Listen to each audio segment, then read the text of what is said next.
Amanda, congratulations on your new film, Tiger Stripes. Thank you. So this is a very interesting film. I've never seen a. This is my first time I ever seen a Malaysian film itself. But tell us where the original idea came from for Tiger Stripes. Oh, it came from really my sense of humor about a lot of things that anger me or pain or feel sad about. But it came from, I guess, I was making a lot of short films that were dealing with, the female body and playing with folklore, mixing it with genre at the same time, coming genre and folklore from the region.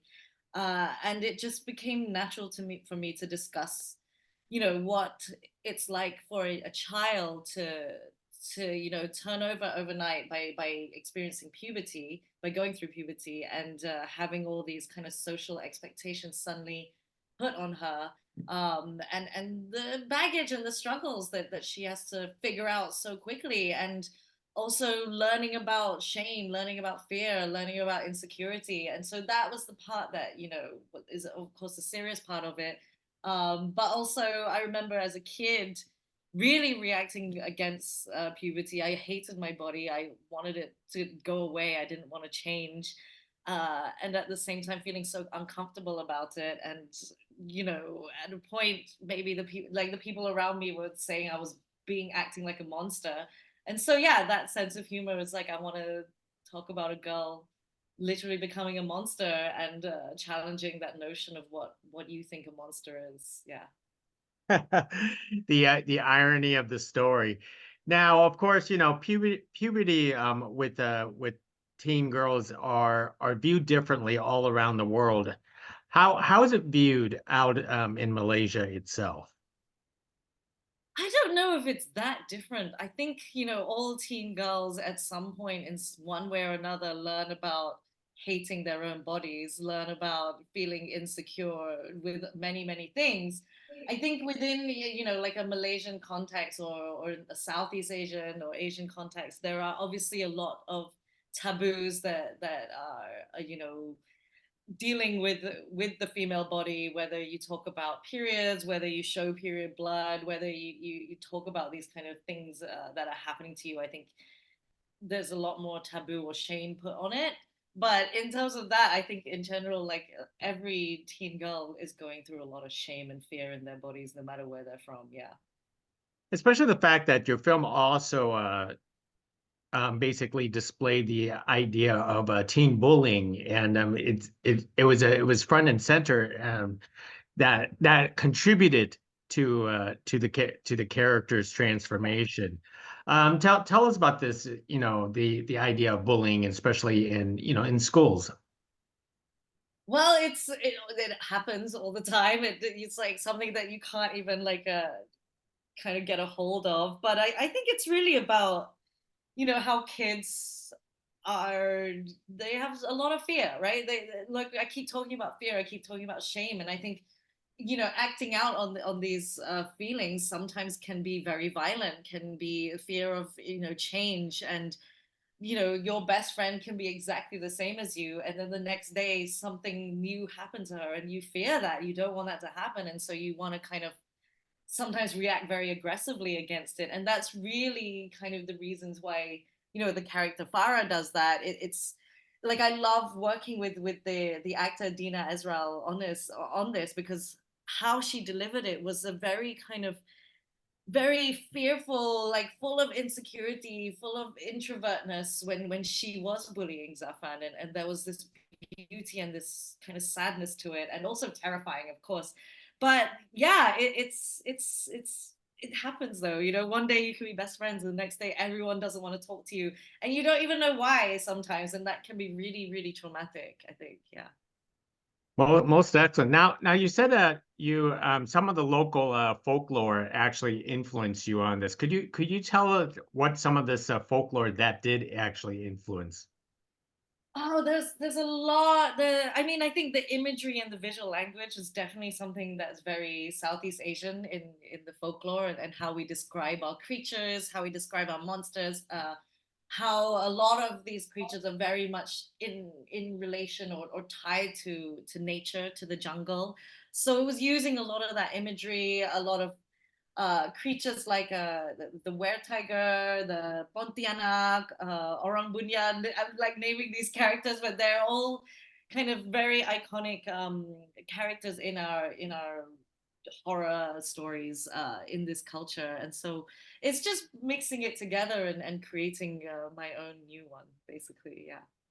So tell on this case then, what did you end up settling with, especially particularly the creature feature? How did you pull off that the prosthetics and makeup?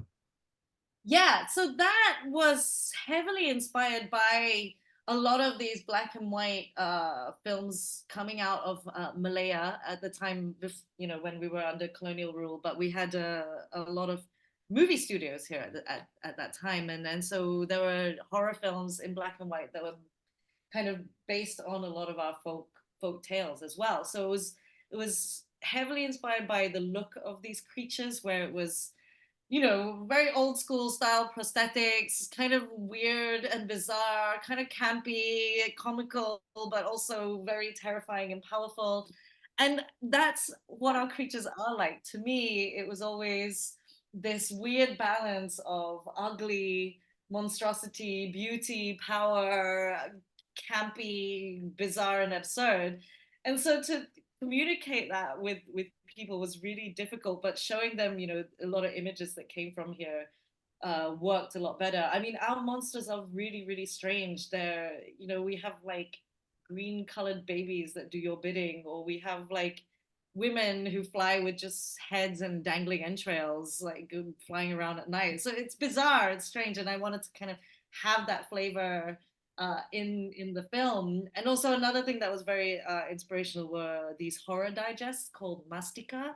That's Mastika. It's like super Malaysian, but they used to have these watercolored covers that were comical, bizarre, and terrifying at the same time. So yeah, I think I'm very happy with how the creature came about, but it's super Southeast Asian how she looks. Yeah. No, I completely understand. I lived in the neighboring country of Thailand Yeah. before, and I always see those little comic books they sell like on the side of the streets, of like floating bodies with entrails and all this kind of stuff. And Yeah. I'm like, who comes up with these stories I sometimes? don't know, but they're really old folk stories. It's amazing. I love it. Yeah.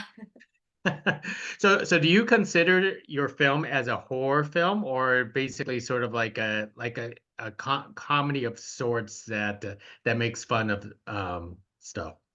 I think it's so hard to put it in a box, and I don't think it should be in a box. But yeah, it's coming of age, it's horror, it's comedy, it's all those things put into one. Now, one of the scenes is that you also put in, which is always relevant in a lot of horror movies, is exorcism. In Yeah. in this case, what is exorcism in Malaysia that people, because exorcism is different all around the world. Yeah. I think here it's quite a common practice, actually, in certain regions even more so, where it is like almost like a weekend activity that people go through. It's at the same time also kind of performative. So before, it used to be exorcisms within a community, and everyone would watch and like take turns to be exercised.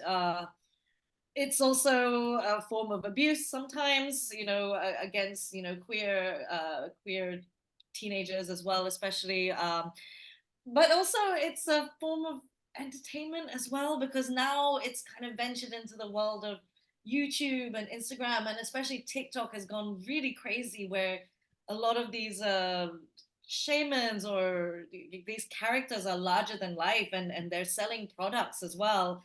I mean, in Malaysia, we have government sanctioned exorcism kits for schools, which are really, really expensive, and it's got like waters and sticks and stuff inside this kit.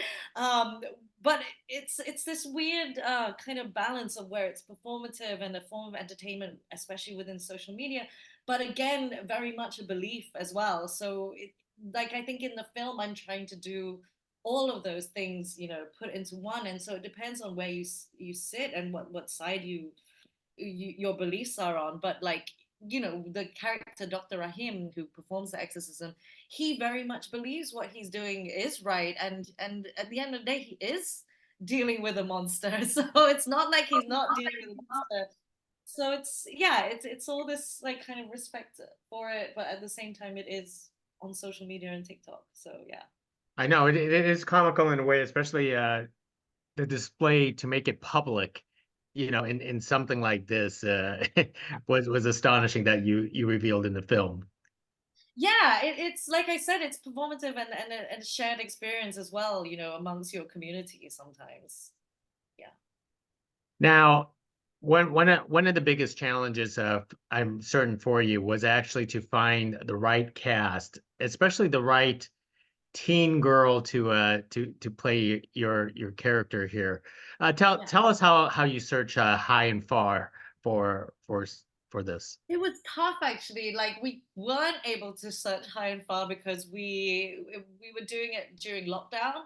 And so initially, my plan of going to, schools nationwide to open auditions was totally out the window. And so we actually went on social media. We went on Instagram and TikTok, and we posted casting calls on Instagram, like, on sponsored ads. And so, girls would apply, and that was really fortunate. And we selected maybe about 30 girls out of 200, and started going through a lot of workshops. So I think that was a really kind of special part to the project, was creating this space where these girls felt safe enough to fully express, themselves and what they were going through. And a lot of that trust kind of was built from these workshops. And we did those workshops over about a year. So I had a professional acting coach, I had a professional sex educator come in as well and talk to them. And very much like the film, there are sometimes spaces in this region where kids don't feel safe to be themselves. And so I wanted to create one for all of them, where they could drop any baggage, any insecurity, any kind of fear at the door, and just really feel free to be themselves. And I think through that, I started seeing Zaffan come alive. I saw Farah, Mariam, the three lead girls especially, come alive in this workshop setting. Yeah. I can't imagine for one doing a story about teen girls and then directing a bunch of teen girls at the same time. But you said you filmed this during lockdown, right? Yeah, so it was just we were prepping during lockdown, and then as soon as everything opened up, we filmed it when there was like a huge COVID wave. And yeah, it was crazy. It was probably the biggest challenge was dealing with COVID. We had to stop shoot and stuff in halfway through, but at the same time, it helped me get more confidence in myself as a director. It's my first feature, right? And so you have all these doubts and fears. But with COVID, I was like, okay, screw this. I can direct. This is easier than having to deal with, COVID. And so let me at least do that job first. Yeah. So was this out in the middle of nowhere? It looks like it was like a small village in the middle of nowhere, because I can't imagine a lot of villages have a lake and waterfall near.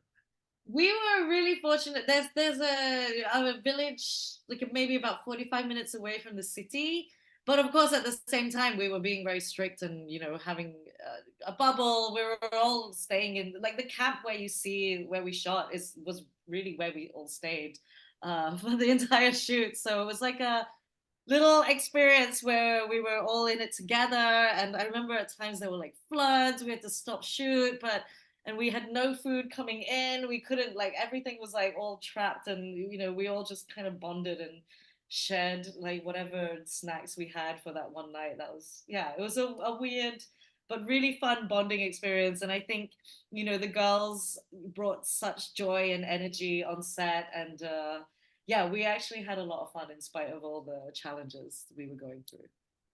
So how how would you actually rate your own experience as a first-time feature film director? Because you've done short films before. How enjoyable was this? So enjoyable. I love it. I think having, great collaborators who, know everything that they're doing, they're like so good at what they do. And I think that's so exciting to kind of work in these kind of situation where you have a big team kind of supporting you. It's so nice to have a team of producers as well. I mean, the film was financed with an 8-country co-production just because it's tricky to. We basically got public funds from wherever we could get our hands on, and through that we had a relationship with co-production and having a great family. It was just working in this great family setting, and I love the collaboration. I think that for me, it's so nice to just communicate and then like have someone come on board and just make it even better than what you had in your brain. So yeah, it's awesome. That sounds great. So what's coming up next for you? Are you back to script writing your next story? Yeah, back in writing mode and developing it. But this time, yeah, I want to deal with themes of motherhood and the expectations of that. And yeah, it'll be dark and strange and painful and hopefully fun as well at the same time. Most excellent. And one last thing I want to wrap up with you, Amanda. As a um, as this being my first time viewing a Malaysian film, Malay film, to define in your words what you believe Malay cinema is. I think I'd like to define it as Malaysian cinema because we have so many problems of segregation in our country already that I think my aim is to make films that are Malaysian as opposed to Malay, Chinese, or Indian. I don't know. I think Malaysian cinema has all the beauty and so many cultures within it that it's what I would like it to be is for it to be daring and beautiful and honest. And I hope that is kind of changing. But the fight is still going on. We have problems of censorship, so I think a lot of the stories, a lot of storytellers sometimes do have to self-censor. But I hope that it can be daring and beautiful and rich because that is what our culture is. Yeah. Well said, Amanda. Thank you very much for carrying this conversation about Tiger Stripes, and congratulations on your directorial debut. Thank you.